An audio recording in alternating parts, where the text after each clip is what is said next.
The Ford Thunderbird is a personal luxury car produced by Ford from model years 1955 until 1997 and then 2002 until 2005 across 11 distinct generations. Introduced as a two-seat convertible, the Thunderbird was produced in a variety of body configurations. These include a 4-seat hardtop coupe, a 4-seat convertible, a 5-seat convertible and hardtop, a 4-door pillared hardtop sedan, a 6-passenger hardtop coupe, a 5-passenger pillared coupe, with the final generation designed again as a 2-seat convertible. Ford targeted the 2-seat Thunderbird as an upscale model, but the 1958 model year design introduced a rear seat and arguably marked the expansion of a market segment eventually known as personal luxury cars. This class of cars was positioned to emphasize driving comfort and convenience features over handling and high performance. From 1968 through 1998, Lincoln Mercury marketed, rebadged variants of the Thunderbird as the Continental Mark III, Mark IV, Mark V, Mercury Cougar, Lincoln Mark VII, and Lincoln Mark VIII. The Thunderbird entered production for the 1955 model year as a sporty 2-seat convertible, unlike the Chevrolet Corvette. It was not marketed as a sports car. Ford positioned the Thunderbird as an upscale model, and it is credited in developing a new market segment, the personal luxury car.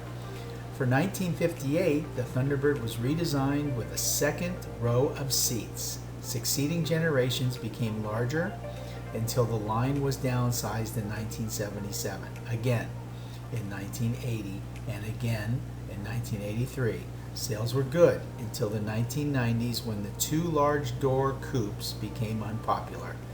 Thunderbird production ceased at the end of 1997.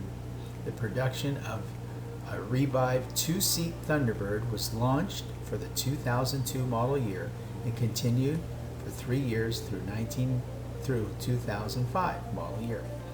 From its introduction in 1955 to its final phase out in 2005, Ford produced over 4.4 million Thunderbirds.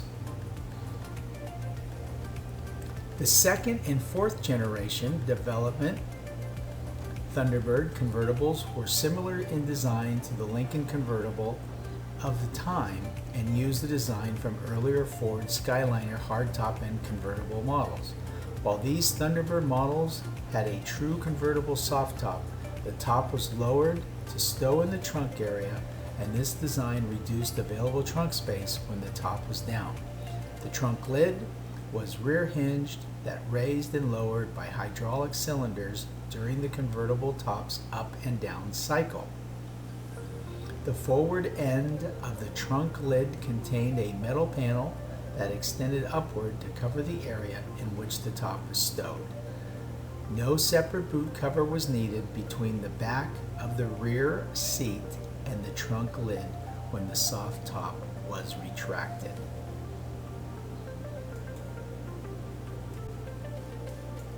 The Ford Thunderbird was introduced in February 1953 as a response to Chevrolet's new sports car, the Corvette, which was publicly unveiled in a prototype from just a month before.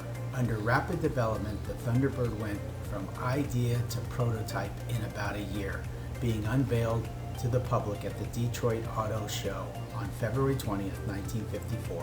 It was a 2-seat design, available with a detachable fiberglass hardtop and a folding fabric top. Production of the Thunderbird began on September 9th of that year, with the new car beginning sales as a 1955 model on October 22nd, 1954. though some sharing some of the design characteristics with Fords of the time, such as a single circular headlamps and tail lamps and modest fins. The Thunderbird was sleeker in shape and featured a hood scoop and 150 mile per hour speedometer not available on other Fords. It used mechanical components from mass market Ford models. The Thunderbird's 102 inches wheelbase frame was a shortened version used in other Fords, and standard 292 cubic inch 4.8 liter wide block V8 came from the Ford's Mercury division.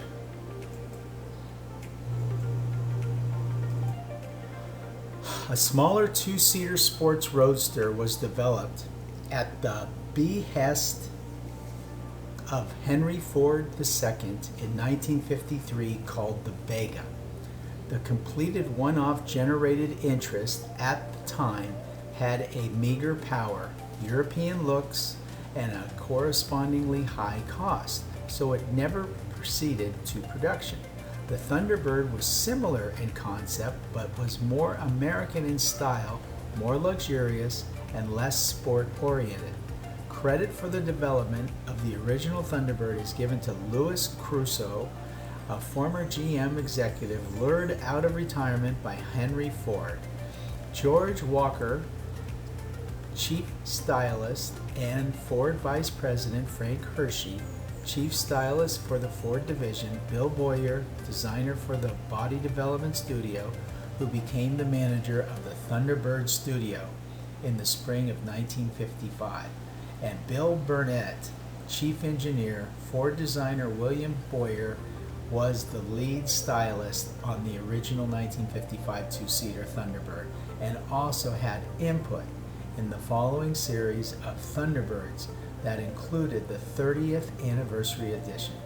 Hershey's participation in the creation of the Thunderbird was more administrative than artistic. Crusoe and Walker met in France in October 1951. Walking in the Grand Palace in Paris, Crusoe pointed at the sports car and asked Walker, "Why can't we have something like that?" Some versions of the story claim that Walker replied by telling Crusoe, "Oh, we're working on it." Although, if anything existed at the time beyond casual dream car sketches, my members of the design staff records have never come to light. Records have never come to light. Walker promptly telephoned Ford's HQ in Dearborn and told designer Frank Hershey about the conversation with Crusoe. Hershey took the idea and began working on the vehicle. The concept was a two-passenger open car with a target weight of 2,525 pounds, an Interceptor V8 engine based on the forthcoming overhead valve Ford V8 slated for the 54 model year introduction, and a top speed of over 100 miles per hour. What I find hard to believe right here is get told Frank Hershey, the designer, how do you start designing a car that's going to weigh 2,500 pounds to begin with on paper? I don't get that part. Crusoe saw a painted clay model on May 18, 1953, which corresponded closely to the final car. He gave the car the go-ahead in September after comparing it with current European trends. After Henry Ford II returned from the Los Angeles Auto Show in 1953, he approved the final design concept to compete with the new Corvette. The name was not among the thousands proposed, including rejected options such as Apache, the original name of the P-51 Mustang, Falcon, owned by Chrysler at the time, Eagle, Tropical, Hawaiian, Thunderbolt. A Ford stylist who had lived in the Southwest submitted the Thunderbird name. The word Thunderbird is a reference to a legendary creature of North American indigenous people. It is considered a supernatural bird of power and strength. Okay, well, if you found yourself this far into the video, we'd certainly like to thank you for taking the time out of your day to watch the video. And if you like our video, please give us a thumbs up because it really does help our channel. And if you like our channel, please subscribe because we'll be doing all the cars that were born in the 50s and 60s, the muscle cars. We'll be doing later the hybrid cars, the supercars, all the sports cars. We'll be doing auto shows, autoramas. We'll be doing hot rods, so a little bit of everything for everybody. And we'd like to thank you for taking the time out of your day. We hope to see you when we upload our next video. And always, always, always take good care. Thank you.